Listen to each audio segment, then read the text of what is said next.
Meledak di gereja itu ya. Emang polisi nggak bisa ngedetek apa itu kan bom kecil. Justru karena kecilnya itu kayaknya, jadi nggak bisa kedeteksi lewat di depan batang hidungnya Intel kita. Bisa gitu ya. Kamu duduk di mana? Gua duduk sini aja deh. Aduh. Udah. Gue gak ngerti-ngerti amat soal itu, tapi yang jelas gue sebagai warga negara khawatir tau gak lo. Coba kali kejadian sama gue lagi sholat tuh sembahyang tiba-tiba dar meledak. Dikira gue kompor apa diledakin? Like doll. Tapi lo kan jarang banget sholat. Untungnya sih, gue udah sadar sekarang. Teman-teman, udah tenang aja. Ini kasus ini sudah mulai diurus. Memang sih agak terlambat ya, ada kejadian baru diurus. Ibaratnya tuh kebelet baru bangun WC, terlambat gitu. Karena total. Lama banget. Tapi gue takut masyarakat kena provokasinya gitu kan. Masyarakat banyak yang nggak ngerti, banyak yang nggak tahu ada apaan, malah kesulut. Tapi yang pasti juga jangan sampai ke distract, perhatian kita teralih dari hal penting lain juga gara-gara kasus Solo. Ini bukannya kasus Solo nggak penting ya, tapi ada hal penting lain juga yang harus kita perhatiin. Ya kasus mogok kerjanya Badan Anggaran DPR. Badan Anggaran DPR. Badan Anggaran DPR Banggar, mereka mogok kerja dan itu menurut gue penting banget. Oh, Badan Anggaran tuh Banggar. Coba jelasin deh, gue agak. Gini. Kayak pernah denger coba. Badan Anggaran itu di dalam DPR, parlemen kita. Makanya biar lebih jelas, kita panggilin aja orang yang enak untuk diajak ngobrol. Kita tepuk tangan untuk Mas Sebastian Salang dari Forum Masyarakat Peduli Parlemen Indonesia. Forum API. Tuh, lihat. Asik ya. Jalannya aja udah penuh wibawa. Tepuk tangan sekali lagi dong untuk Mas Sebastian Salang. Malam, Pak. Silakan duduk, Pak. Silakan Mas, sebelah sini. nih. Tuh genggaman tangan aja genggaman orang yang peduli. Apa lagi? Nah sebelum nanya ke Narsum ya, gue mau kopinya ngasih cuma tahu tugas-tugas Banggar dulu nih. Ya, Nih gue bacain ya, tugas-tugas Banggar nih. Ada beberapa yang penting. 1, menentukan prioritas anggaran negara. Ya. 2, menetapkan pendapatan negara. Dan 3, membahas RUU APBN. Gitu, Ndar. Oh, ibaratnya berarti kalau di rumah tuh ibu rumah tangga yang ngurusin duit buat belanja gitu ya? Itu maksud lo? Nah, sekarang saya mau tanya nih, Bang ya. Emangnya boleh ya si Badan Anggaran ini memutuskan untuk mogok kerja? Itu bukannya inkonstitusional?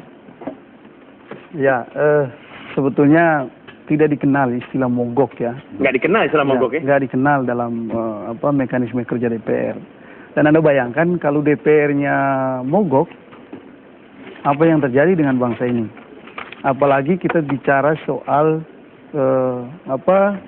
denyut nadi bangsa ini. Jadi bangsa ini akan stuck, berhenti kalau tidak ada anggarannya.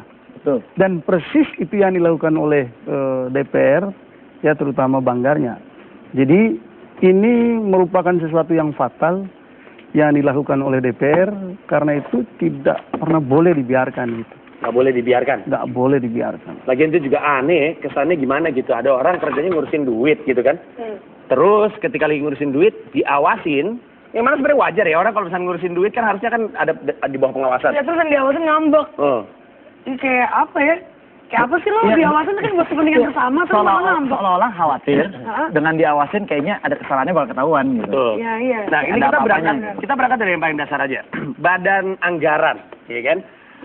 Harusnya komposisinya itu diisi oleh perwakilan komisi, karena kita dengan asumsi kan ada paparan antara kementerian, komisi tertentu ngurusin sesuatu, anggaran dibahas gitu kan. Tapi ini ternyata isinya adalah perwakilan dari fraksi-fraksi gitu, bukan perwakilan dari komisi 1, 2, 3, 4, 5, 6, 7, 8, 9, 10 gitu. Dan yang lebih ngerinya lagi, perwakilan parpol gitu. Yang lebih ngerinya lagi buat saya Mas, nggak cuma sembarang perwakilan parpol. Yang duduk di situ adalah mesin uangnya si parpol. Quote-unquote bendahara umumnya parpol. Yang di situ tuh orang-orang yang emang kerjanya nyari duit untuk disetor ke parpolnya. Emang siapa aja? Ditaruh di Banggar. Nih ada nama-namanya ya. Bacain. Gue bacain nama-namanya. Yang pertama yang paling terkenal ya, itu ada Nazarudin, bekas bendahara umum Partai Demokrat. Oke.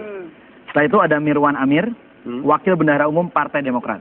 Oke. Ada lagi Oli Dondokambe, bendahara umum dari PDIP. Oke. Ada Bapak Bambang Susatyo, wakil bendahara umum Partai Golkar. Ya. Ada Bahrudin Nasori, bendahara umum PKB. Muhammad Yunus, bendahara umum P3, dan juga ada Tamsil Lindrung dari PKS. Oke. Nah ini bayangin, ada mesin-mesin duitnya partai nih, duduk di Badan Anggaran yang harusnya ngurusin duit negara. Gimana kita nggak parno gitu sama keadaan seperti ini gitu kan, apalagi mengingat bahwa partai politik di Indonesia ini masih kurang mampu untuk menggalang dana dari pendukungnya. Jadi akhirnya gimana cara dia dapat duit untuk partai? Ya dia meroyek. Ada di Badan Anggaran yang kerjanya ngurusin proyek. Jadi kayak mesin pencari uang ditaruh di gudang uang. Nah itu bahaya, gimana ya kan? Nah, gimana tuh kalau menurut Mas Sebastian Salang? Ya, Pertama memang anggota badan anggaran itu terdiri dari wakil dari komisi-komisi. Cuma ada catatannya. Wakil dari komisi-komisi itu harus memperhatikan komposisi fraksi ya. Jadi berarti Demokrat paling gede nih. Ya, tentu saja begitu. Jadi Kena sorot lagi itu. jadi mereka itu selain dari wakil komisi itu harus memperhatikan Fraksi. representasi dari fraksi. Jadi yang ada di situ. Oke. Begitu. Jadi lebih clear ya? Ya. Lalu tadi kalau kita bicara soal banyak anggota Banggar itu yang jabatan di partai politiknya kalau bukan bendahara ya wakil bendahara. Kalau bukan bendahara pasti orang yang sangat menentukan di partai politik. Itu jadi bahaya nggak sih? Jadi bahaya kan? Ya. Sebetulnya tidak ada larangan. Tidak ada larangan. Tetapi tentu kecurigaan itu menjadi sangat relevan ya. Orang yang di partai politiknya memikirkan tentang bagaimana mendapatkan keuangan bagi partai, lalu kemudian mereka berada di tempat yang sangat menentukan anggaran negara di Republik ini. Jadi kecurigaan itu menjadi sangat kuat. Itu pertama. Lalu yang kedua, kalau mencermati anggota-anggota DPR yang bermasalah selama ini terkait dengan kasus tindak pidana korupsi, rata-rata berasal dari Banggar. Maka kemudian orang dengan mudah menyimpulkan memang Banggar ini menjadi tempat orang mengumpulkan pundi-pundi bagi partai politik. Nah, kira-kira Walaupun ini tidak mudah, tidak mudah. Mestinya partai politik juga tersinggung sekarang ini, karena ada tuduhan yang seperti ini kan. Pertanyaannya kemudian, apakah betul mereka langsung menyerahkan duitnya ke partai politik, atau mereka pura-pura menjual partai politik tapi lebih banyak masuk saku? Karena sulit dikontrol juga berapa yang masuk ke partai, berapa yang masuk saku. Ini kan persoalannya. Mereka harus diawasin. oh betul, salah satu modusnya kayak gitu tuh ya. Harusnya dialokasi ke kantong sendiri gitu. Nah karena begini, kalau katakanlah anggota Banggar yang notabene adalah bendahara partai itu menyerahkan uangnya ke partai, suatu ketika diperiksa oleh KPK ketahuan, oh ini mengalir ke partai politik, maka partai politiknya yang kena. Karena itu caranya, ya orang-orang yang menjadi bendahara atau orang-orang yang sangat menentukan di partai politik seolah-olah menjadi dermawan bagi partai. Donatur. Sebagai donatur. Jadi Ini kan ada tidak ketahuan sumbangan, dong. sumbangan dari Ya, dia. jadi ini sumbangan yang sumbangan pribadi. Nah, emang bedanya seperti apa antara dia di Banggar dan mengalirkan sebagai perantara ke partainya sama menjadi dermawan? Bukannya dari orang-orang itu juga gitu ini Ya. Bang? Maksudnya curiganya kan jadi sama. Begini, kalau dia serahkan ke partai politik kan pembukuannya jelas. Oh. Ini hasil dari proyek ini sekian persen. Langsung Kalau ini kan gitu. enggak. Dia cuma bilang ini Ya kan? sumbangan aja udah. gitu. Jadi kalau partai politik mau membuat suatu kegiatan, ya urusannya yang cari duit si bendahara, ya. Soal si bendahara mengambil dari sakunya atau ngambil dari itu urusan partai lain. politik. Tapi Pura-pura nggak tahu. lo kayak tahu deh ini modus-modus lain yang dilakukan di Banggar tentang modus korupsi ya. Biasanya sih gini ya, yang gue dengar dari hasil gue ngopi-ngopi sama mereka. Oh, ngopi-ngopi sama mereka juga ya? Gue ngopi-ngopi sama mereka. Oh, Mereka udah izin lu. mereka mencoba mengajak gue ikut proyek, terus gue bilang, gue udah nggak tahu duit gue mau gue simpen di mana lagi. Iya, Gue bilang, iya. sorry, gue nggak ikutan. Lo tau nggak ada kasus-kasus lain, Dit? Misalnya kasus-kasus yang terkait dengan Banggar? Nih, gue udah catetin ya. Kasus Nazarudin menyangkut korupsi Wisma Atlet 191 miliar di Wah, Palembang. buat Itu SEA Games tuh. salah satunya. Kasus lain dipegang KPK nih, korupsi pembangunan infrastruktur 19 daerah transmigrasi 500 M. Korupsi pengadaan barang Kemendiknas 142 M. Oke. Wah, itu buat beli kuaci main banget. Ini kayak perampokan sistemik ya. Kayak sistematis banget, nggak cuma 1-2 orang lagi. Jangan-jangan Banggar itu adalah bukan singkatan badan anggaran. Tapi gini, lo belum tahu modusnya kan. Awalnya Banggar tuh bisa dapat proyek-proyek kayak gimana, orang yang terlibat. Pertama tuh mereka jual informasi dulu. Oh ini yang tadi. Jual informasi ke daerah gitu lanjutannya, kayak, ya. ini kita mau ada proyek ini nih, anggarannya kurang lebih sekian. Lo kalau mau majuin tender gini. Dibocorin dulu nih ke orang-orang tertentu. Setelah itu mereka mulai dengan menentukan alokasi anggaran proyeknya. Ditentuin dulu alokasinya. Nah, ini fee-nya gede nih untuk menentukan alokasinya.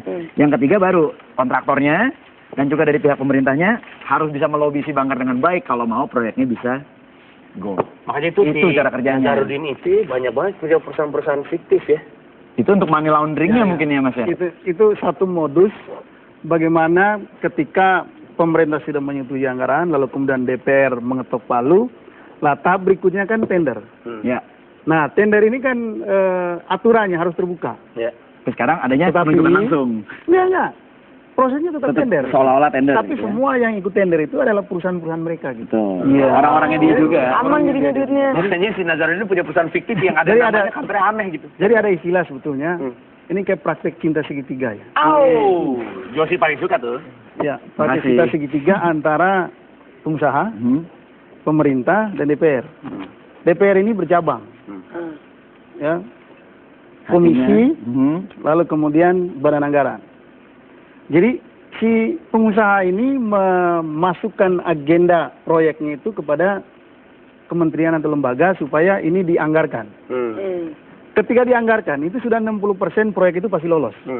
Nah, tinggal tahap berikutnya datang ke DPR, ke komisi, yakinkan komisi supaya anggarannya disetujui. Yakinkan komisi. Yakinkan komisi supaya menyetujui anggaran yang diusulkan oleh pemerintah. Ini berarti ya. Ada dua kemungkinan. Anggarannya disetujui seperti yang diusulkan. Yang kedua, anggarannya bisa dinaikkan. Oh, bisa dinaikin. Maaf, Ya. denger nih. Lo kan Kalau di dengerin komisi sudah disetujui, maka tahap akhirnya itu ada di Banggar.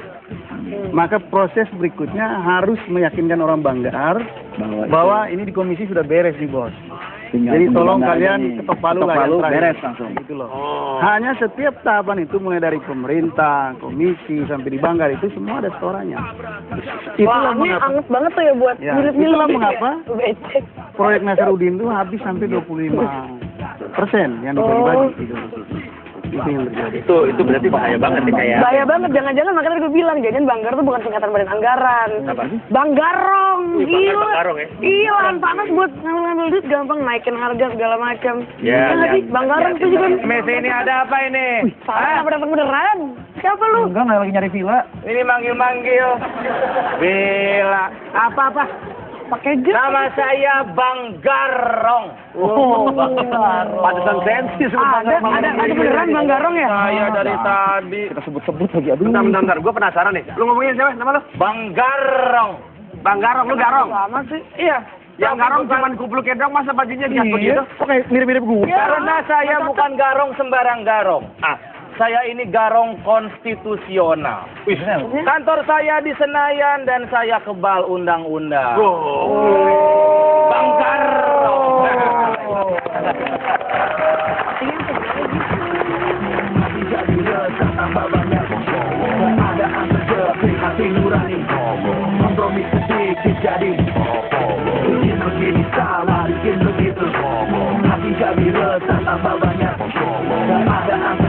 Hati nurani, kompromi sedikit jadi